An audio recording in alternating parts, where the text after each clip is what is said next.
Hi guys, just want to talk now about the basic stance for table tennis and the basic ready position for table tennis.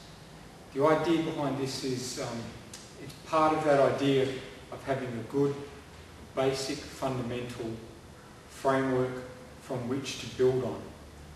If you don't have a good basic stance, if your fundamental stance is flawed in some way, it makes it difficult to extend it to advance things when you start to move around to get to the ball. But if your basic stance is good, it makes it easier for you when we start to move around to track the ball down. So it's much easier to correct your flaws and have a good basic ready position that will then allow you to smoothly build up to moving around in a smooth and efficient manner. Now, when I'm talking about having a good basic stance, everybody's built a little bit differently, so we're not talking about absolutes that you must do this and you must do that.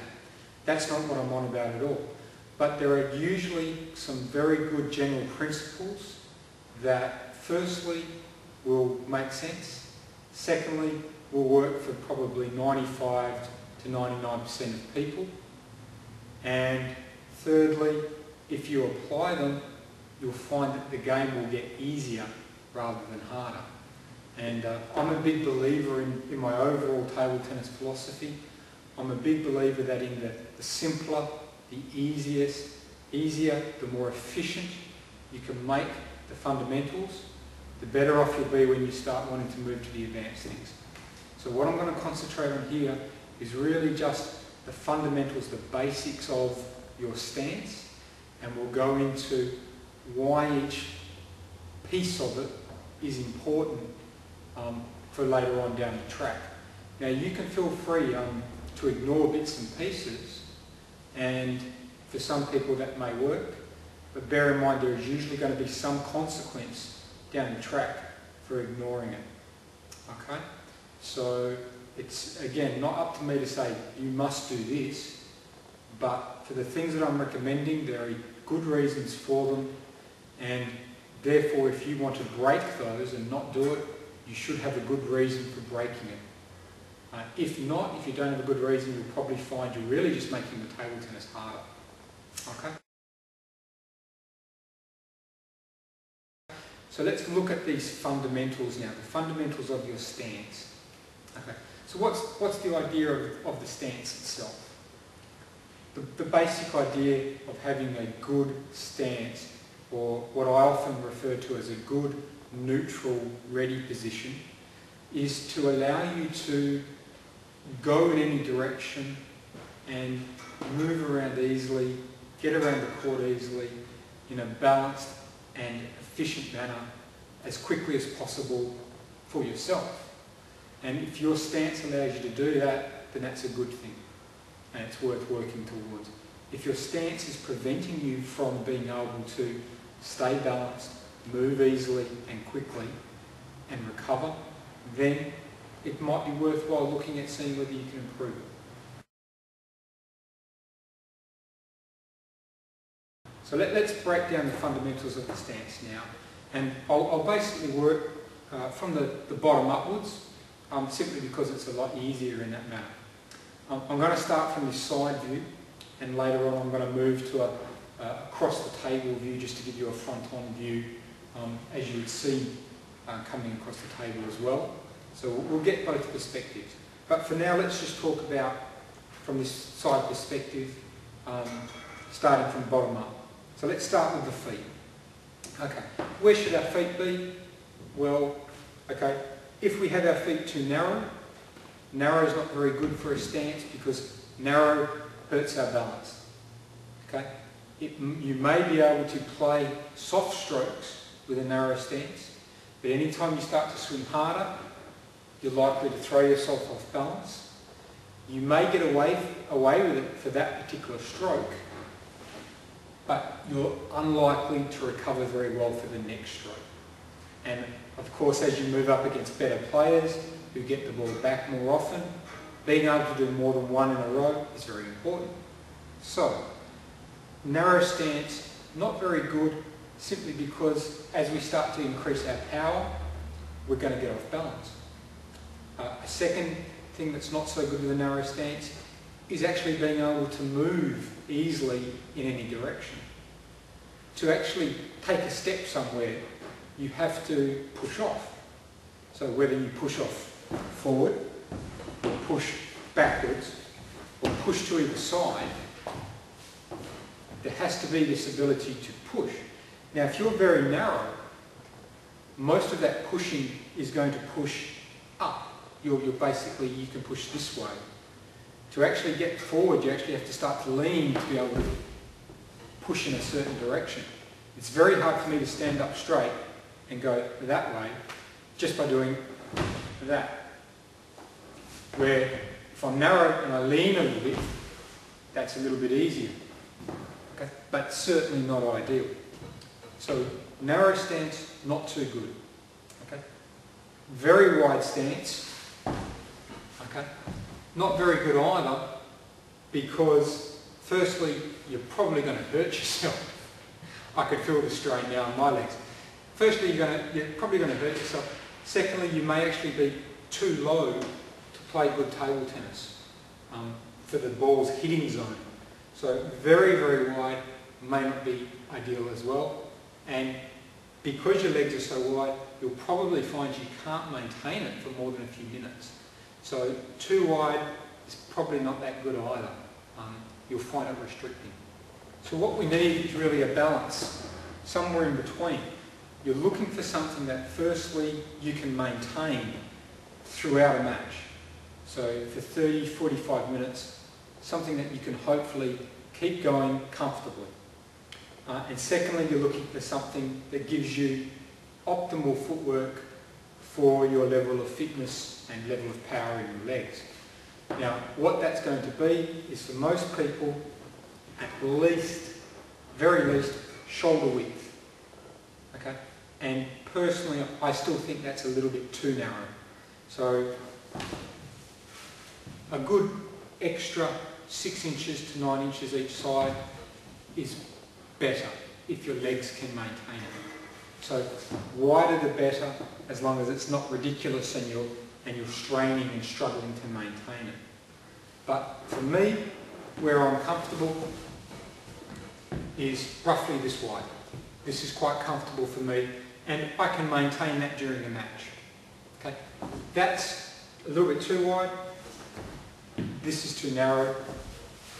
This is pretty much just right, and you can see in relation to my shoulders where my feet are. Okay, that gives me, at this point here, the ability to push sideways very easily. In terms of forward and back, what I'm doing is, if you look at me from side to side, I'm not actually perfectly square to the line of play. What I am is actually usually right foot a little bit back. Now, I recommend the right foot back for a few reasons, which I'll talk about later in relation to playing forehands and such. But another good reason to have that foot a little bit back is actually in terms of, if I'm square and I want to move forwards and backwards, again, I have to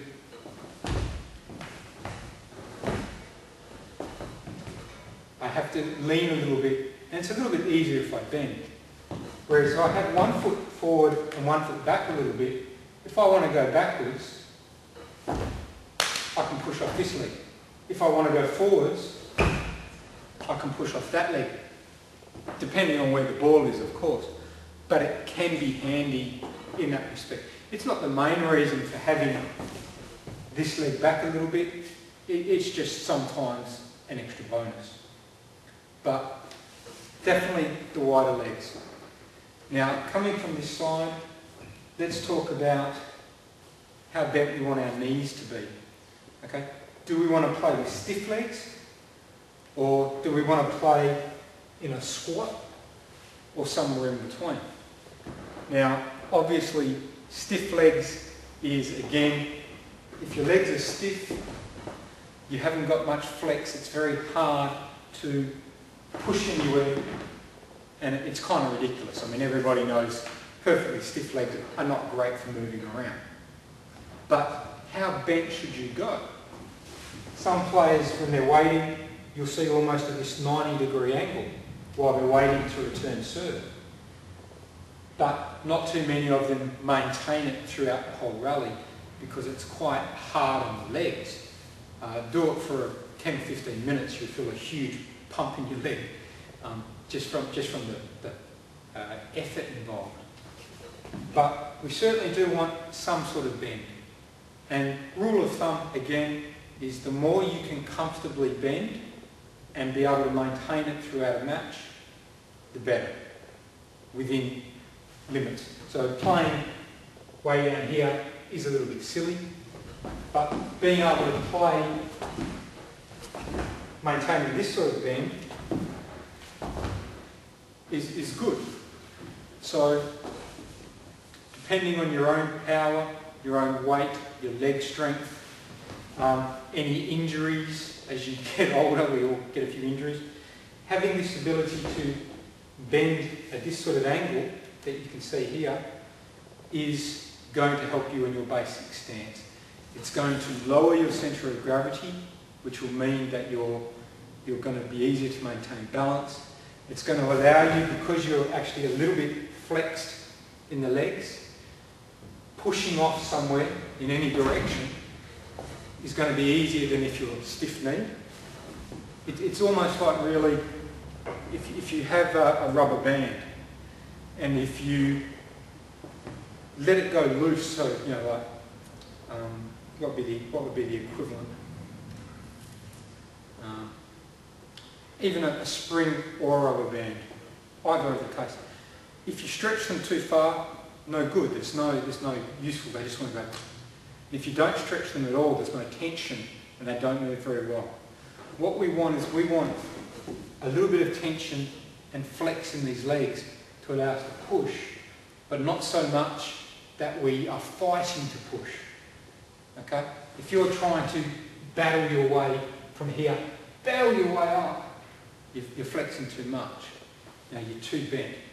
You should have a nice bit of tension so that when you go to move, your legs are, you know, flexed and ready to go. So almost like just good muscle tone. You know, you're flexed, you're comfortable, you're ready to go. Okay? So we're looking for good wide legs, a little bit of bend,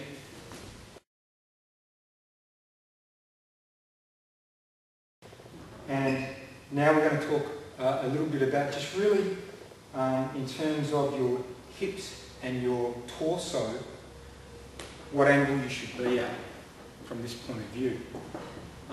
If we play with a good stance here, good lower level stance, but my upper body perfectly horizontal, what's going to happen is it really will mean that in terms of being able to turn and play, I'm going to be very in danger of tipping backwards a lot.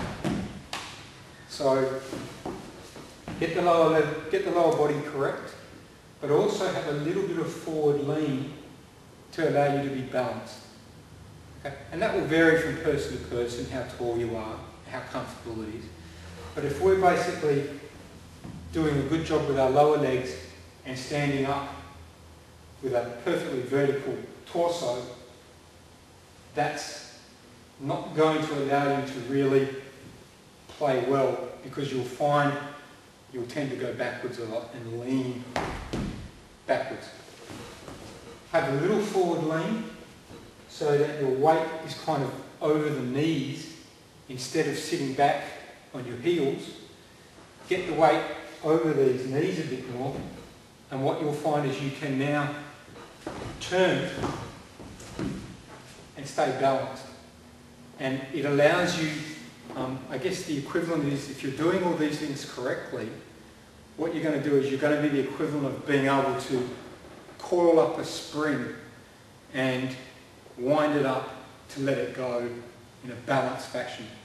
If you do something wrong, what's going to happen is you may coil it up, but you let it go and it goes and just flops around everywhere.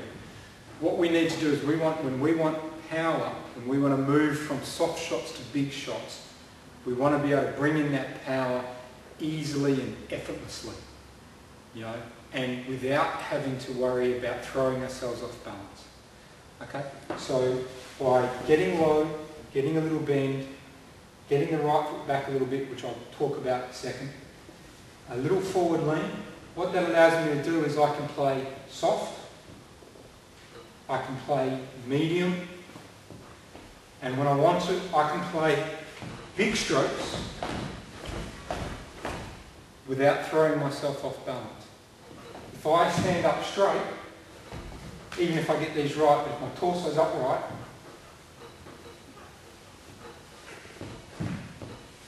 and I start to lose it as my power goes up. And it looks wrong anyway to anybody who's played a little bit of table tennis.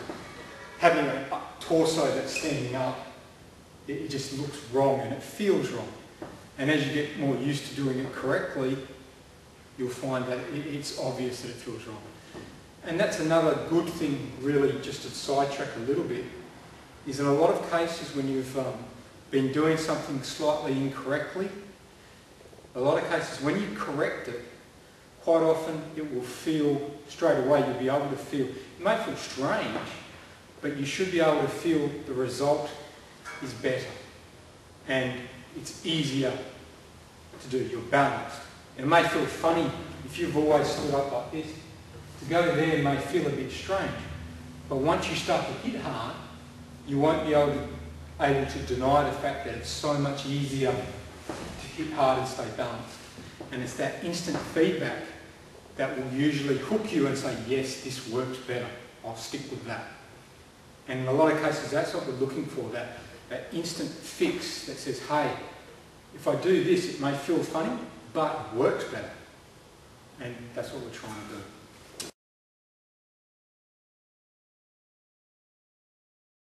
Okay, so just to come back to the upper body, we know we want to lean a little bit.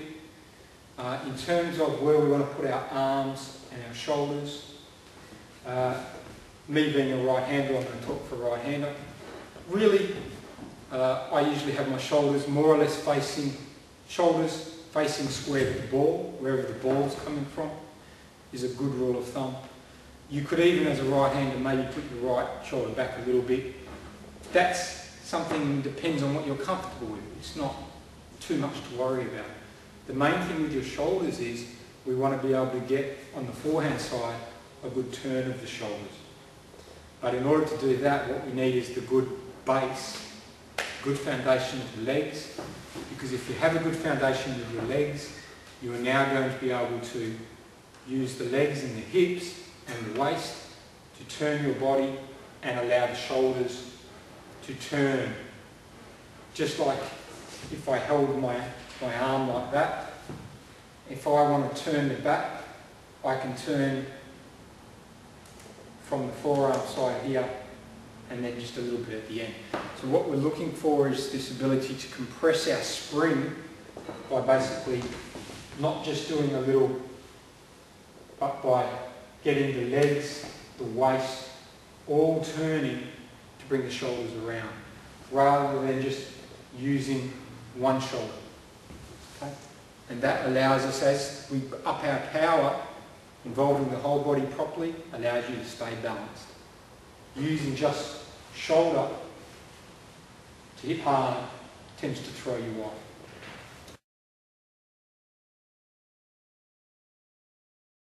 Okay, so now I'm just going to come to what I mentioned before, that little bit about why I like to have my right foot back a little bit from being square on the line of play. Just imagine that the ball's coming straight down the middle of the table, down the centre line. Now, some players will play very, very square indeed, and with the speed glue, it was something that you could get away with a lot actually, is play very square and just turn with the shoulders and basically use the speed glue and a little bit of flexibility here to allow you to play. I don't use speed glue, and now that it's basically been banned, what you'll find is you'll probably find it's a little bit easier to actually drop this foot back, perhaps 6 to 9 inches. You could go a little bit more or a little bit less depending, but just having that foot back a little bit, and I'm just going to grab a couple of tapes, hold on a second. Okay, for a ball that's coming straight down that centre line, these tapes indicate to me roughly where my front of my left foot and the front of my right foot would be. So I wouldn't stand here or here to play the ball. Where I would be in terms of my feet is more, you can see there. So that's the kind of gap that you can see between my front foot and my back foot, which allows me, as I'm playing, allows me to turn and put weight onto this leg. So it allows my swing to do that. One thing that's important though, and that you'll notice if you watch any of my forehand videos in a bit of slow motion, one thing you'll notice is it's very important is that rather than leaving the knee and the toe facing that way, you really need to take the toe and point it out to the side. Okay? If I don't move that knee, what I'm doing is I'm basically stressing my knee a lot, because it wants to go, my knee wants to go that direction, but my weight's going this direction, and I'm putting a lot of shear force on my knee. That's firstly uncomfortable, and second, quite possible, going to give myself an injury. So instead, what I'll do is as I play that forehand, the toe comes out and is now pointing towards the camera. And what that does is now allow me to put my weight over the knee in the natural movement of the knee. Okay? That's important, because if you don't, doing that really hurts. It's going to blow my knee out at some point. But by just basically swiveling on my heel to bring my toe out this way, I am now comfortably able to put weight on this knee. And it allows me to shift body weight from kind of here backwards at the same time. Okay? So that's just an important proviso, is to turn that toe to allow you to put weight on that leg. And we'll get into that more when I start talking about forehand technique and just talking about how to play that forehand loop. I'll come back to that a little bit more again. But for now, you can see that for myself there is probably a good foot between my front leg, front toe and back toe. You don't have to do that much, you may only prefer that much. But square can be a little bit tough. You can still get away with a little bit, but you won't generate all the power that you probably can. So again, up to you. One thing I will just mention is in terms of how far away from the table, that depends on how fast the ball's coming. I'm not saying that I actually play this close to the table all my forehands. It's just an illustration to show you where my feet are. So sometimes I might be here and sometimes back here. It varies. So just to make that clear. Okay, so from a side point of view, what we're looking at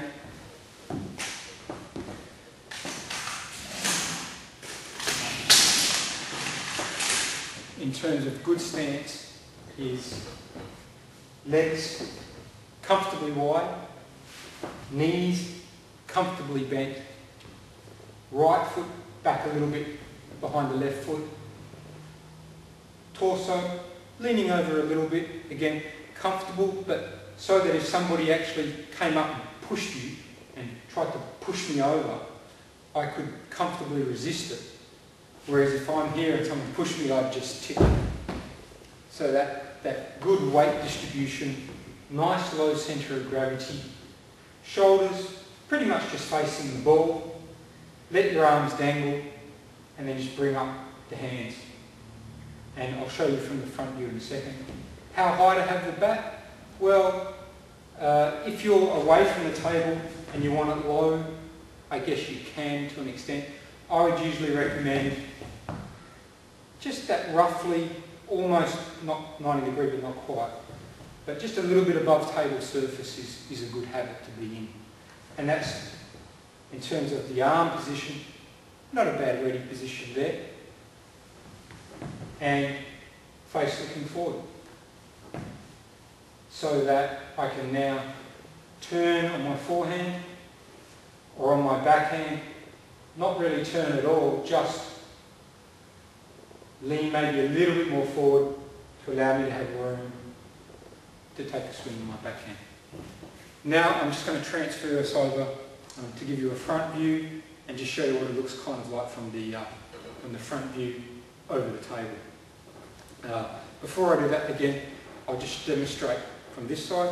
So again, standing, get the legs comfortably wide, right foot back a little bit, knees are bent, drop the arms and bring them up to a comfortable height, not sort of in there or out there, but just kind of pretty much out following. You've got a little bit of leeway, of course, but from there, with that little forward lean of my own, I'm in basically a pretty good position to play backhand, forehand, chop, chop, push, push, and do anything.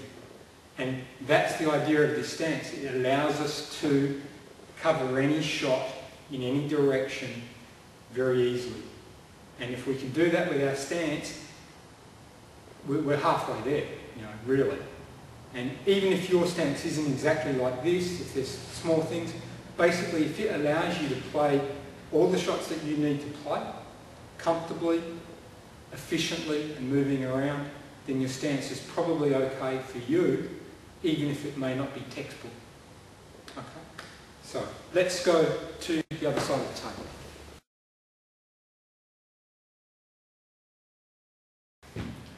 Okay, just picking up where we left off, I said I was going to demonstrate just what the basic stance looks like from a front view.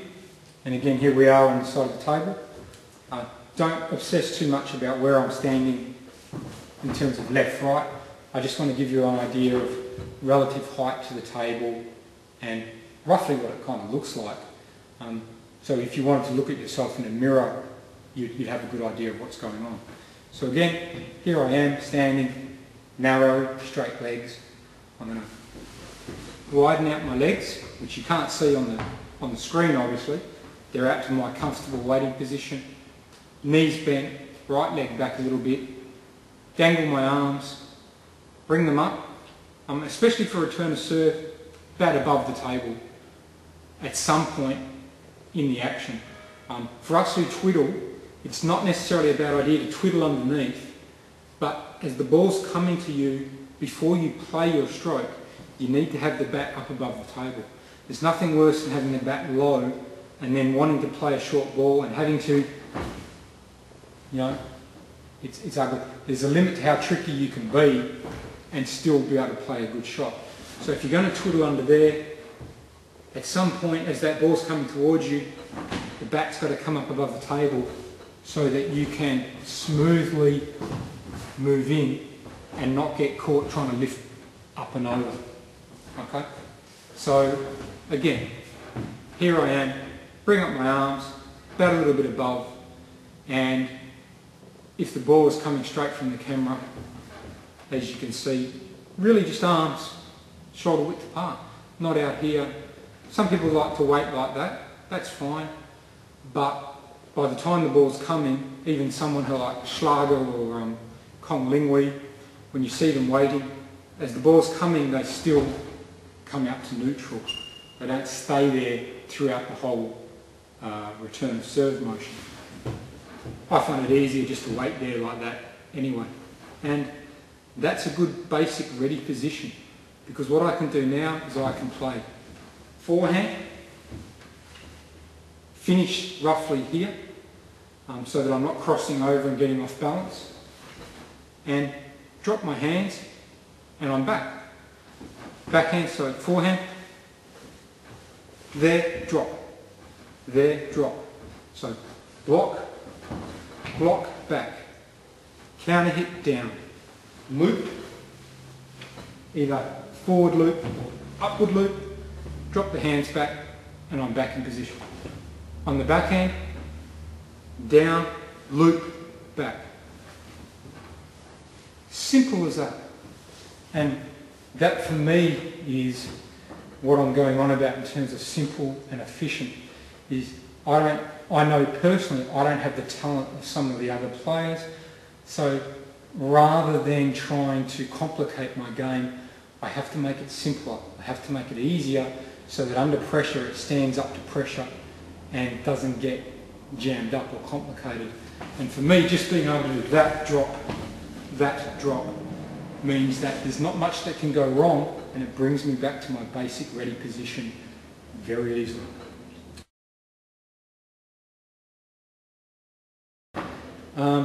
Another couple of things I'll just mention about the basic ready position is just in terms of where you're pointing your bat.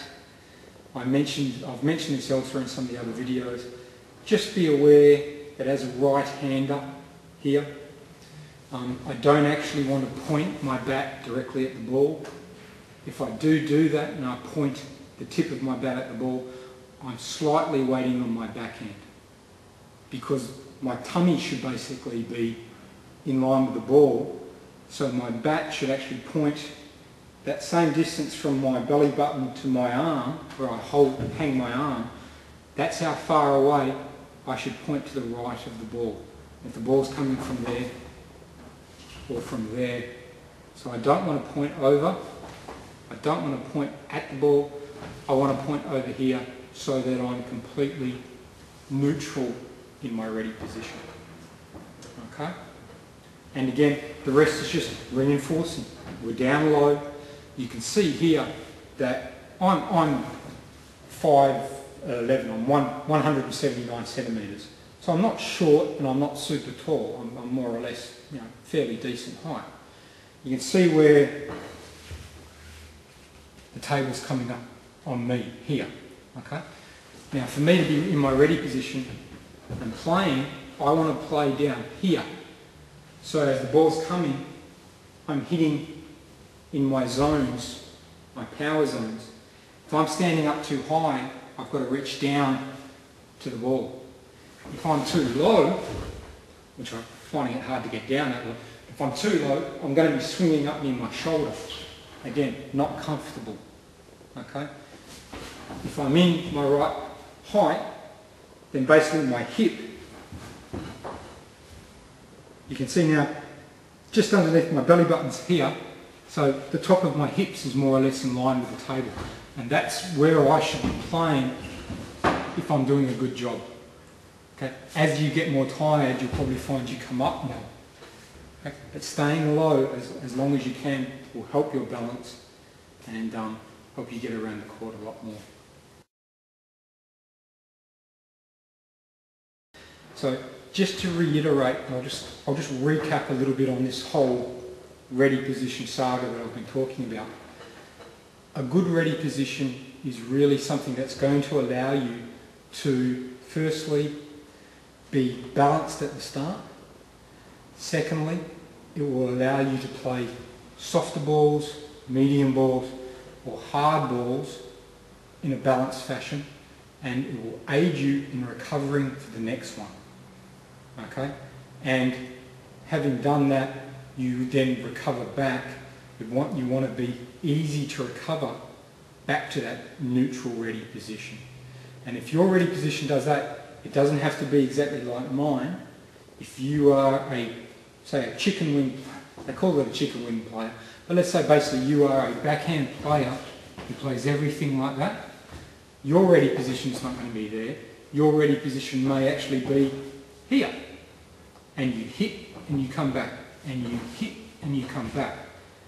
So you have a different ready position.